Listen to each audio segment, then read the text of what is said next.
I don't know why people keep asking me who my great-great-great-grandmother was. I don't know. Everybody keeps asking me. I don't know.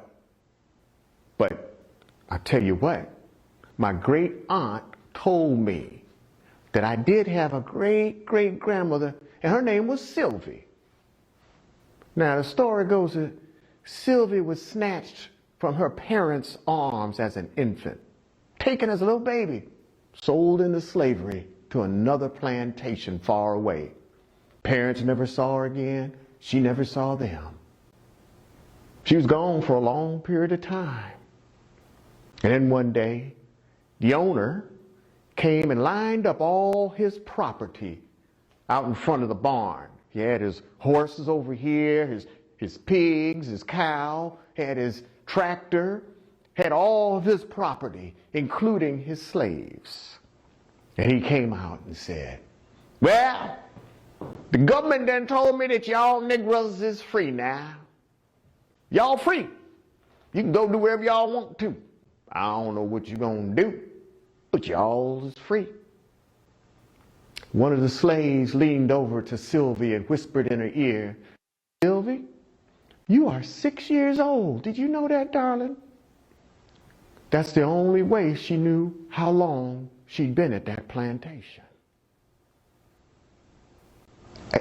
Another aunt told me about my great-great-uncle. His name was Injun Joe. They called him that because he had a penchant for running away and living with the Indians. He hated that plantation, hated everything about it. Every chance he got, he'd run away. Story goes, Joe had escaped and was running through the swamplands, and the hounds and the horses were chasing him. They were hot on his trail. He could almost feel the breath. And he was looking around trying to hide because he knew for sure that they were going to catch him. He looked to the left, looked to the right, and he saw a hollow log, and he jumped and hid in that log.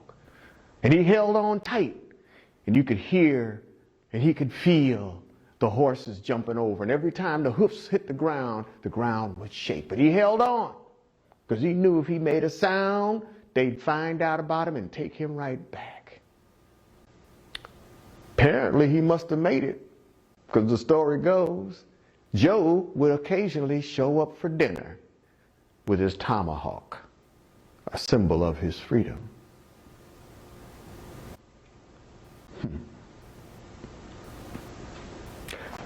I'm the great-grandson of great-grandmother Washington. This woman was so light. I thought she was white for years. I just thought she was white. And it wasn't until I got older that one of my aunts told me that she was the product of one of the many plantation rapes. The story goes that the owner had died and his wife took over the plantation. She had a son, and this son would periodically take a tour to the slave quarters and have his way with the women. One of the women was my great-great-grandmother. And of course, she became pregnant. Well, the mother heard about this. She didn't believe it. So she came marching down from the big house. She said, I've got to authenticate and investigate this. Well, after she came and looked at the baby, she turned to the mother and said, yes, this is indeed my grandchild. I'll take her. I'll take her and raise her as white in the big house. My grandmother said, no. I birthed her, I raised her. That's what kind of mother she was.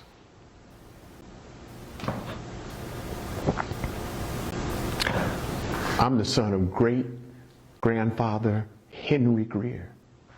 That's actually my grandfather on my father's side. He buried one of great-grandmother's daughters. Great-grandmother Washington had 10 children. 10. Well, my grandparents grew up in Birmingham, Alabama. My grandfather was a shrewd businessman. He knew everybody, had a lot of friends. He was a Mason. They decided they were going to move up north for greener pastures and came up to Michigan. My grandfather started working as a brakeman for the railroad. My grandmother was a school teacher for a period of time. But my grandfather lost all of his business contacts, and he couldn't talk to his friends. And he couldn't do what he was used to doing, which was running his own business. And according to my father, he became depressed and started drinking. Now, my brother and I had no knowledge of this.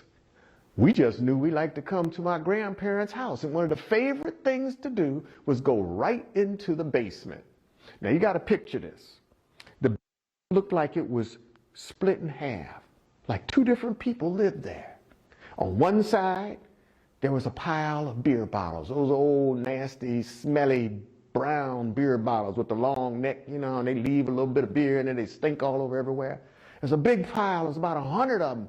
We used to stand there all day long trying to count. Never could get to the end. And it looked like there was a snow shovel where somebody was just taking a snow shovel and shoveling those beer bottles over into the corner.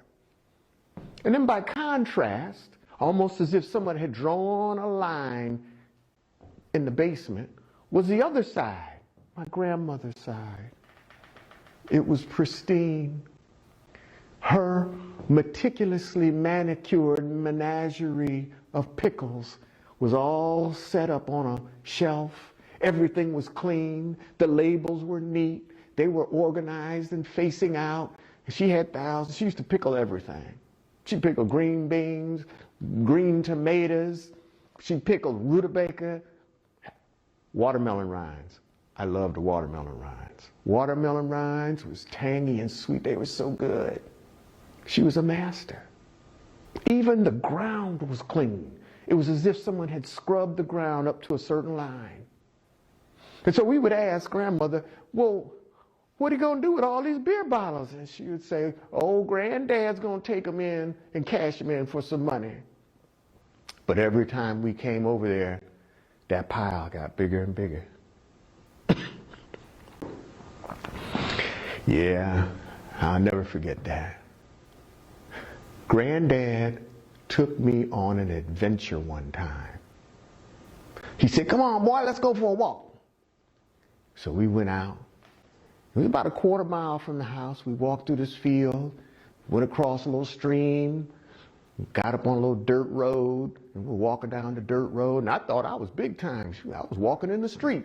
You know, we could never walk in the street. So we finally got to this place where we crossed the railroad tracks, and he said, there we are. This is where we're going. And I looked over there, and there's a wooden shack. I said, we did all this walking for a wooden shack? Oh, please. So we went up the stairs, opened the door, and the minute we opened the door, it was like everything spilled out. There was music, there was people, there was hollering, there was screaming. Everybody was having a good time, laughing, and we went in. It was a juke joint. My grandfather took me, set me up on the bar stool, ordered me a root beer fizzy. He ordered him a long neck black label beer. And I was one of the fellas where we were just drinking and having a good time, and I was amazed. I think that was my first club experience. When I looked over and saw everybody fraternizing, most of the people in there were men, and there was one woman. She had all this makeup on and tight clothes. She seemed to know everybody, so I asked Granddad, I said, Granddad, does she own this place? He said, oh no, son, she just works here. And he changed the subject rather quickly. It was a wonderful experience.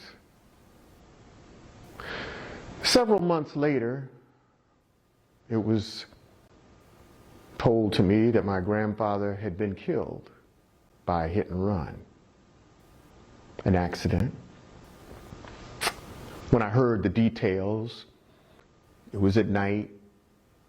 He was walking on the side of a road, and it was just past some railroad tracks. So I instinctively knew pretty much where he was coming from and probably what state of mind he was in. It was amazing. The funeral lasted all day.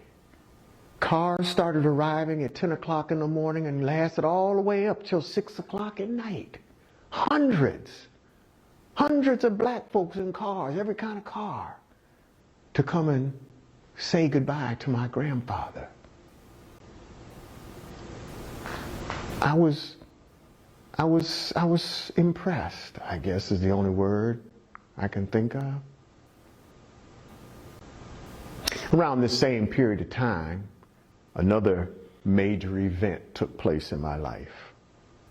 We were at my grandparents' house. I was upstairs. I don't know what I was doing, playing or fooling around doing something. And it must have been Easter or Thanksgiving, because all the family was there, especially all my great-grandmother's people, all 10 of her kids except for one, so it was nothing but 9.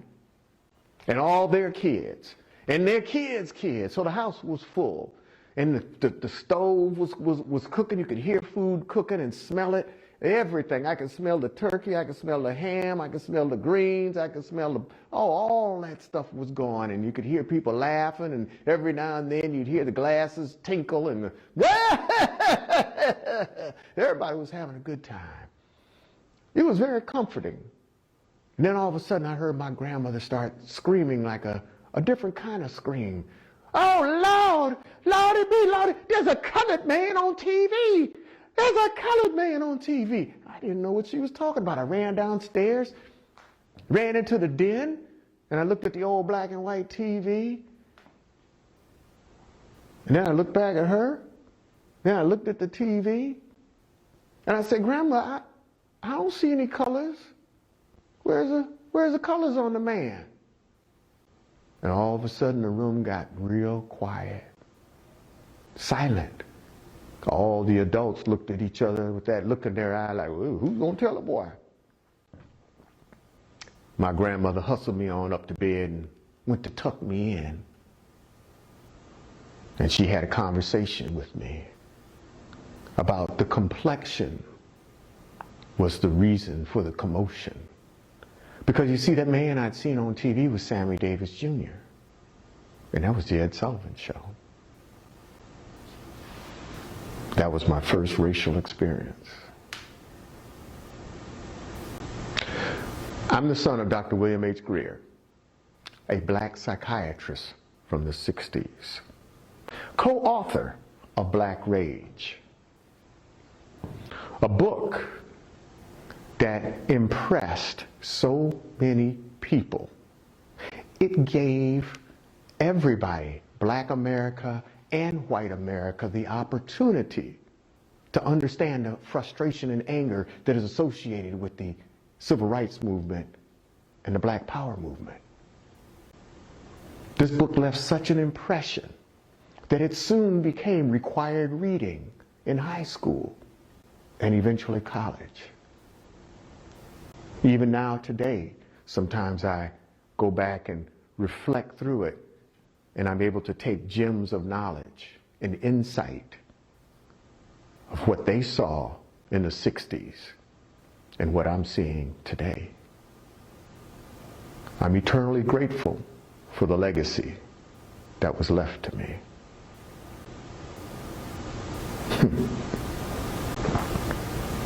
You know what? The first time I ever got high, I was in high school. Me and my buddy, Fred, we were best friends. And this was about 1966, kind of like 67, around that time. And we'd been watching TV, and we were determined to be part of the love generation. We were going to have a psychedelic experience. Of course, we were freshmen in high school. And we had another friend of ours. His name was Joel. Joel was Jewish. He kind of got in trouble towards the end of the year, so his parents sent him away to Israel for the summer to live and work on a kibbutz. I don't know if you know, but a kibbutz is kind of like a communal living arrangement where people of the Jewish faith go and kind of reconnect with their roots and that kind of thing. At least that's the way it was explained to me. Anyway, Joel came back in the fall, and we all met up because it was time to go back to school. When Joe got off the plane, he had a backpack, and in his backpack, he had blocks of hashish the size of cigarette packs. You know, they never used to check people back then. And he gave us one. So me and Fred ran back to the house, and we figured, okay, we're going to have our psychedelic experience. So we had this big block of hash. We didn't even know what it was going to do. And we got back to the house, and our big problem was, where are we going to smoke this? And then all of a sudden it came to us. Fred's older sister had a girlfriend that lived 4 houses down. And we'd heard them talking, so we knew she smoked weed. And we told her about it. She said, oh yeah, come on upstairs. She had a room in her house in the attic. So all 3 of us got into the attic. We pulled the blinds. We set up a makeshift strobe light. We lit up the incense. And then we fired up this hashish and started smoking hash. Of course, we had to have the proper soundtrack to go with that, and there was nothing better than Time by the Chambers Brothers. So every puff we took, we had time, time, and it got longer and longer. We got higher and higher, and I started looking at her. She was an older woman. She was 18, and she started looking better and better with each puff. I can honestly tell you it was one of the best experiences of my life. Probably one of the worst, because I spent the next 4 years looking for the same high. Never did get it. I started smoking weed and drinking liquor before parties and after parties. Everything I did was all about getting high from that point on. In 1970, my parents had divorced by this time, and my mother decided she should send me to California to live with my father for my own safety. She was deathly afraid of me being a statistic, because you see, the police were killing people constantly. Now, my arrival into California was truly an eye-opening experience. It was unbelievable. I would never have known things looked the way they did had I not personally witnessed it. I mean, can you imagine? I came from Detroit 2 years earlier, barely escaping the Detroit riot of 1967. Now, you have to understand, the riot in Detroit was completely taken over by the National Guard in full military garb. They even had bayonets on their guns. Tanks and jeeps used to roam the streets at all hours of the night. You could hear a 50 caliber machine gun go off anytime someone would light a cigarette or they broke curfew. And I don't know if you've ever experienced a 50 caliber machine gun, but you can feel your liver quiver a block away when one of those go off. Not to mention the 50 people that died, or the Algiers motel experience.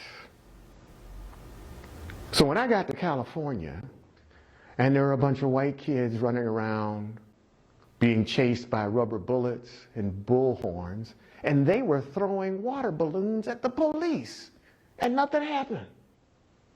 I didn't know whether to laugh or cry. It was truly, truly an eye-opening experience.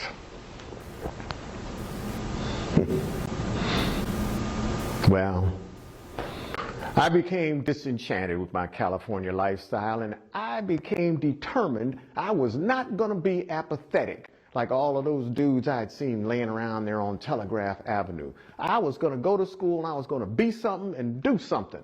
So I enrolled in Merritt Junior College, right there on Adeline Street in Oakland. In fact, it was the last year before they dismantled the birthplace of the Black Panther Party and moved it up into the hills. I eventually transferred from there, went to San Francisco State, graduated 1977 through some miracle, because I was loaded half the time, and I entered the job market, all while floating on a haze of weed and alcohol.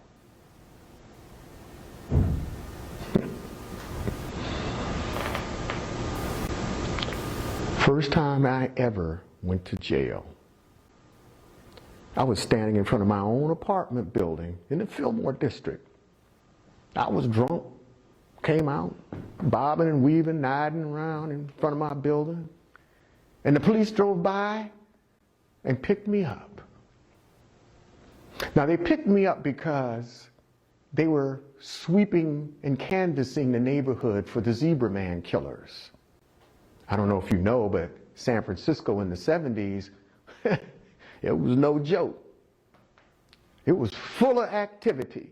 I mean, at any given time, of course, we had the Zodiac killer who was roaming around killing people. At any given time, we'd had a prison break. You had a mini riot. The Black Panther Party was out there. The Weathermen was out there. The Black Liberation Army. There was always something going on.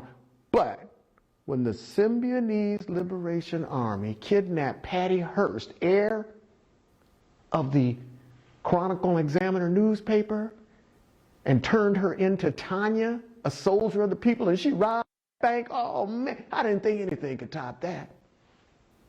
I actually applauded.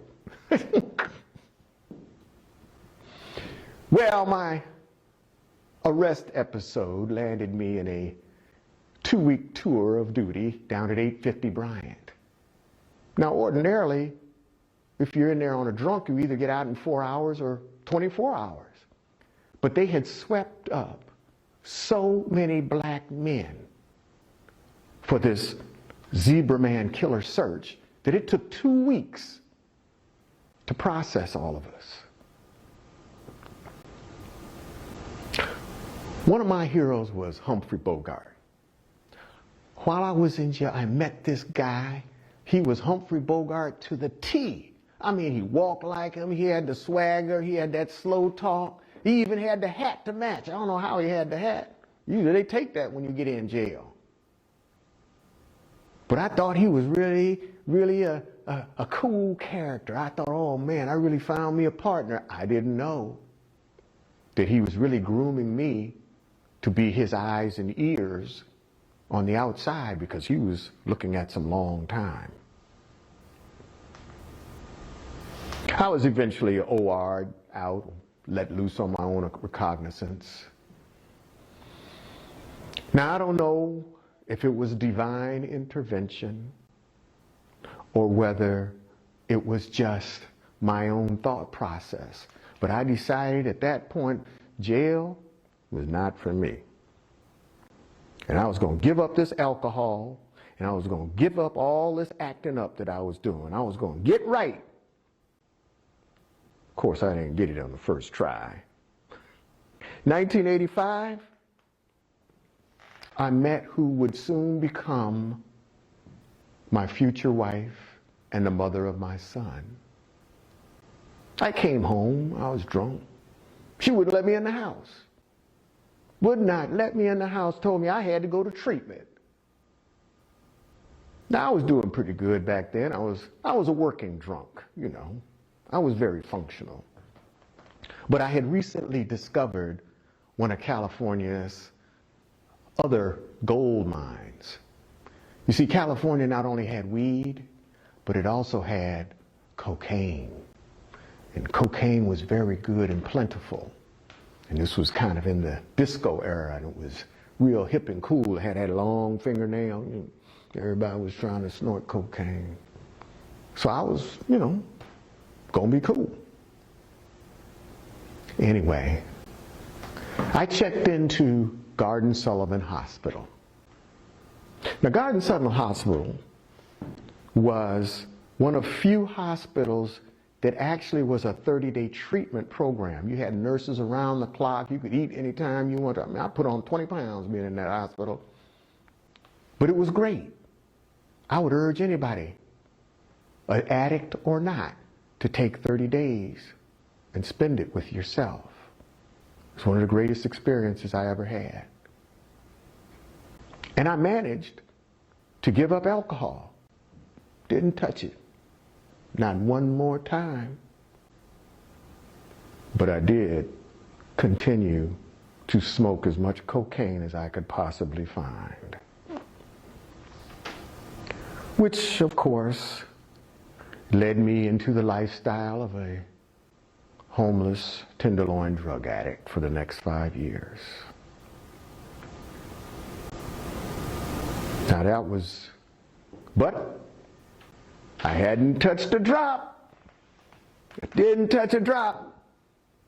But I sure enough was smoking that cocaine.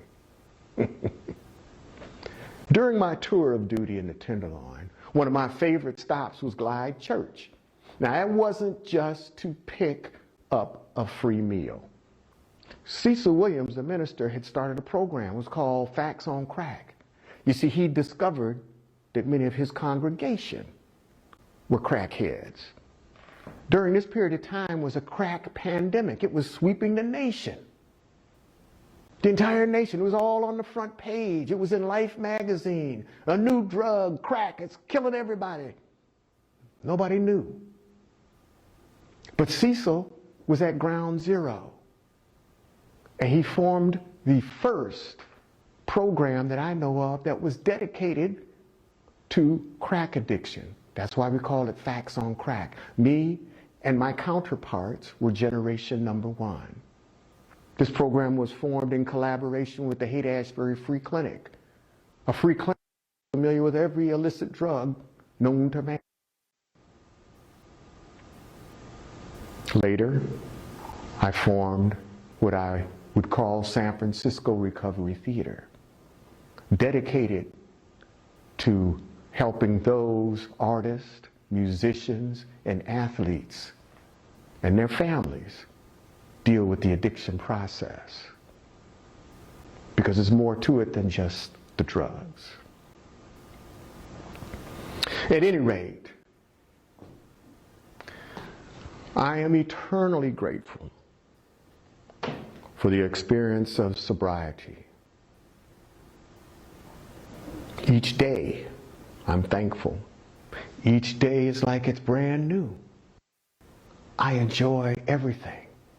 Life itself is joy. But you know, the Creator will collect on unpaid debts once he feels that you're strong enough to deal with it. I lost my wife in 2011 to what I call pimp cancer. In 2015, I lost my father to cancer, pimp cancer. In 2017, I lost my mother to dementia, commonly known as Alzheimer's. And I didn't pick up. I didn't use. I didn't self-medicate. I kept going. I've had enough medication. So I'm eternally grateful and glad to be here to serve as a guide, an example for those still struggling, and especially a guidepost for my son as he still struggles for his footing in the world today as we know it.